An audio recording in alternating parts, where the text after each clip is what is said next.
Welcome back, everybody. Just want to let's just say hi to all you guys that are new here. First seeing this, thanks for coming along. If you guys are interested in these videos after watching this, do yourself a favor, subscribe, and stick along through the journey. I'm going to be very busy this winter. I have a lot of ice content coming out. If you guys like ice fishing or might be new to ice fishing, remember to subscribe and hit that notification bell so you guys get notified every time I post a video, which will be often. So hopefully you guys are enjoying those.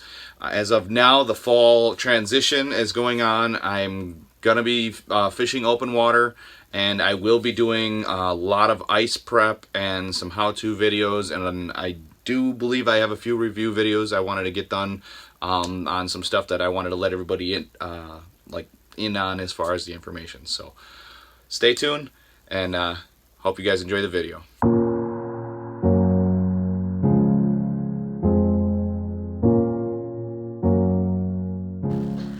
Okay guys, welcome to the other part of my basement. You guys usually see me in my room. Yes, that's a fridge. I didn't want to move it out when we moved in. But today, as you guys can see, if you don't know what that is, that's an ice shack. We're going to keep this simple, roll through this pretty quick here. I have some updates I want to get you guys included on, things I'm going to be doing, and things that I think everybody else should do before the ice gets here, so you guys can spend more time on the water. So let's get started.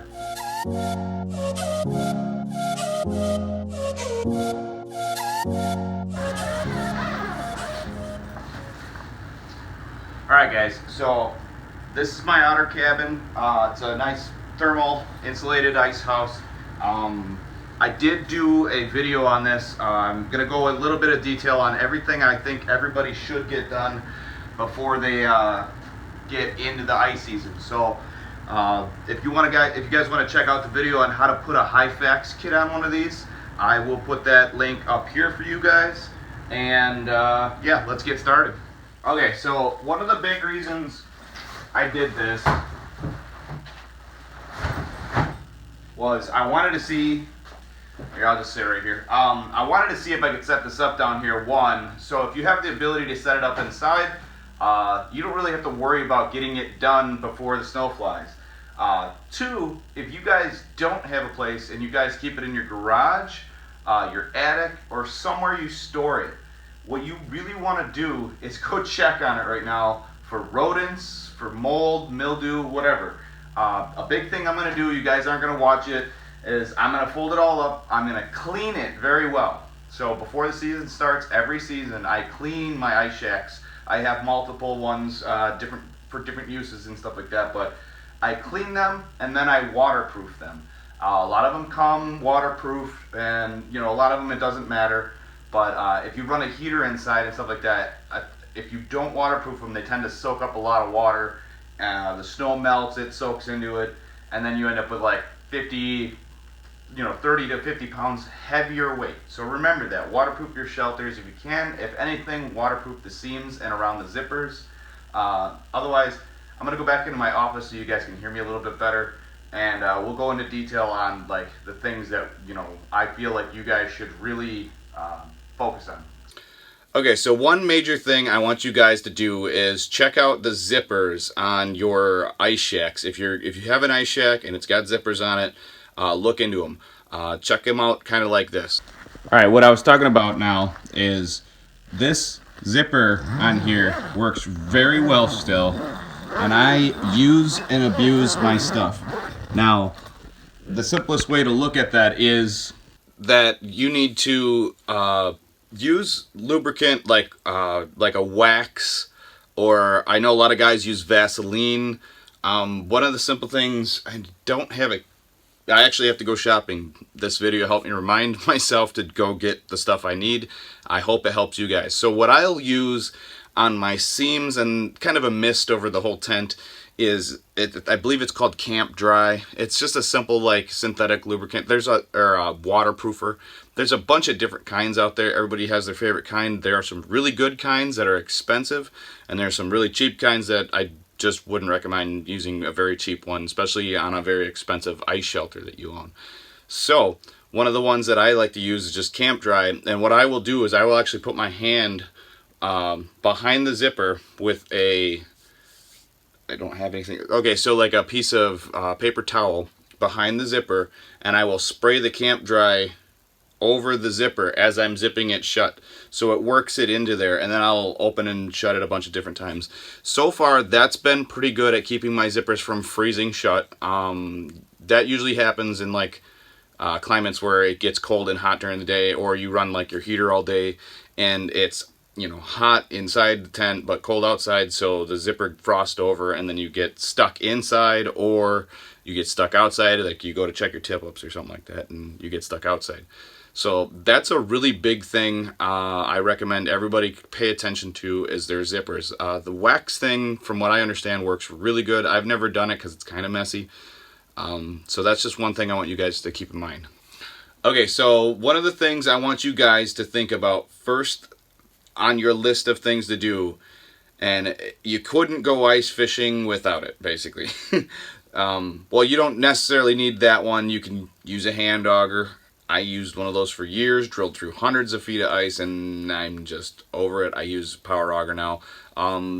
Basically, if there's 4 to 6 inches of ice, I bust out the power auger. It's heavier. If you're hand dragging, use a hand auger or a drill setup. Those are lighter, much easier on your body. But needless to say, you need to do this.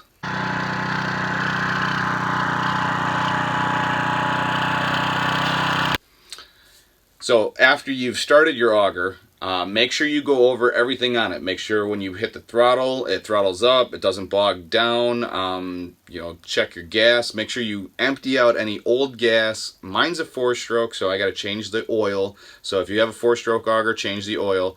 Obviously, if you have an electric or a propane, there's a different thing or a different list of things for you guys to do. But otherwise, that's a good thing. Another good thing to do is,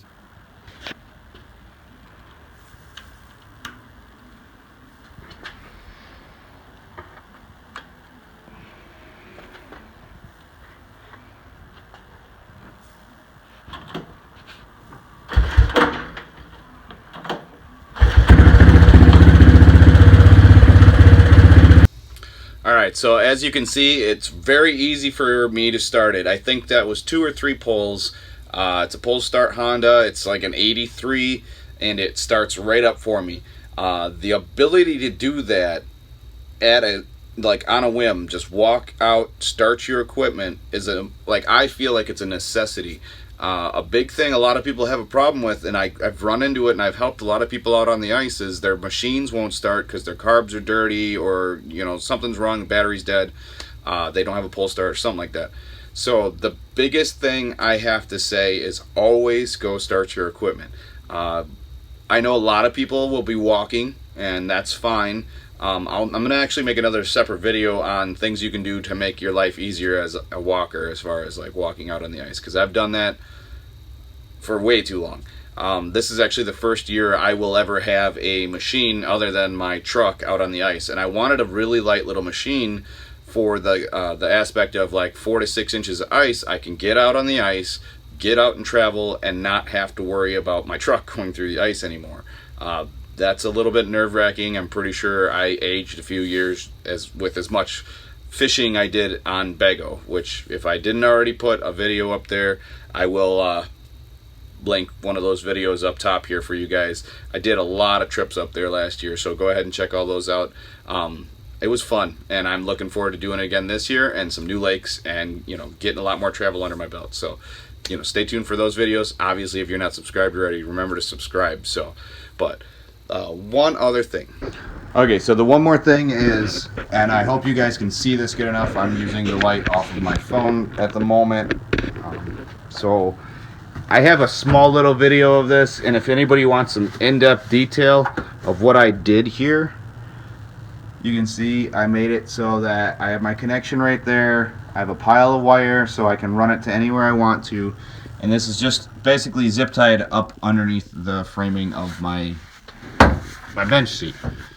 So the coolest thing about that is when the light is on, it is not in my face, but it lights up this this whole area good enough to see everything. But if I need light, I can just lift this up and I have light, so I can actually you know, set that back against the bar with that up, and it's a very, very bright light.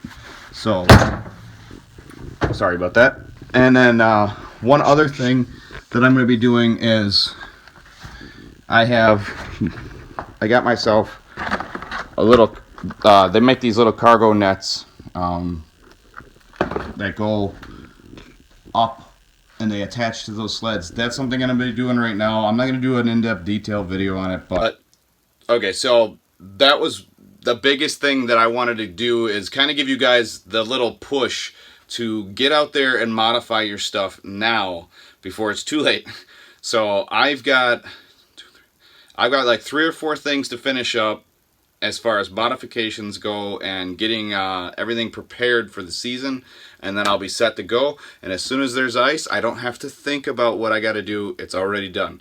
So I hope that inspires some of you guys to get some stuff done ahead of time here. I know deer hunting was like priority on most people's minds, and then on top of that, I know a lot of you guys were like, where did he go? Because I was uploading every other day for the season. And what happens in the fall is I have a mix between I don't deer hunt right now at the time, but I'm usually chasing fish, moving fall patterns. I'm making plans for the winter. I do a lot of ice fishing. I mean, almost the same amount of ice fishing as I do open water, and there's actually less season. So if you guys can imagine cramming all the open water stuff in less time frame, that's what I end up doing and dealing with. So anybody who's subscribed that sees this, thank you guys for sticking around. I really do appreciate it. If you guys have any friends or family that are interested in these videos, I do appreciate it when you guys share my videos and have other people subscribe and stuff like that. It does help out a lot, and like I said, I have a big winter planned. So if all you guys that are looking forward to the ice season like I am, I mean, obviously you guys might notice it, but I genuinely love ice fishing. I know a lot of you guys that love open water fishing think I'm crazy, but I know a lot of you guys love the ice fishing videos I did last year, so I'm going to go hard again this year and look forward to getting out on the water. I also have some surprises for you guys that you might get a kick out of this season. I'm going to be doing some, well, you guys got to stick around. So, obviously if you're not new here, you know what's up, but it's that time. And if you guys are new here, thanks for sticking through the video. Just remember to...